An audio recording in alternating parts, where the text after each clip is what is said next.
is a dumb, stupid ad. Yes, it is. It is a silly seasonal ad. And you know what? At least they created a job for someone to do today by putting it together. But that's the only job they created by such an ad. I just wonder, I understand how the blame game goes, both sides play it and all.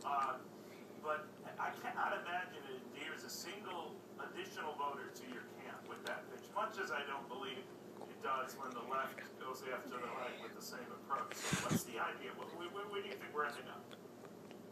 Well, I think those kinds of ads are meant, obviously, for House Republicans to get their message out in some way, but they're really only playing to the base when they put out cartoons like that kind of thing. I think the average voter, the majority of voters right now are really put off by those kinds of tactics, by those kinds of blatantly partisan media approaches. And I don't think voters are buying it anymore.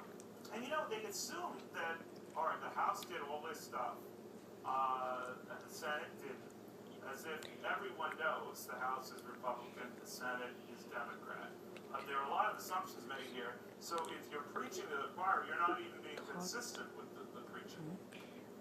Yeah, I think that's true. You can very easily reply to that ad that the Senate has passed a whole lot of stuff the House hasn't taken up either. I think that's obvious. But I think maybe what House Republicans are betting right now is that a lot of voters don't know that or don't realize that, you know, Republicans are the sole party of power in the House, but Democrats control the House or the Senate. That could be the only thing in my mind that they think when they're creating something like that.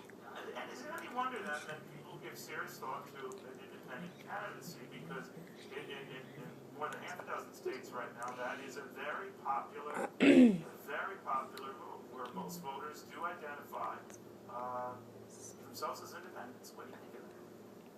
Well, I think it's becoming increasingly common. We've seen polls and statistics that show people are leaving the two national parties and becoming independents more frequently in the last couple of years. I think it's just that they're disaffected, especially with Congress. I think the presidential race is a whole other ballgame, but especially with Congress. You know, Neil, it used to be that people hated Congress but loved their congressmen. That's what polls used to tell us.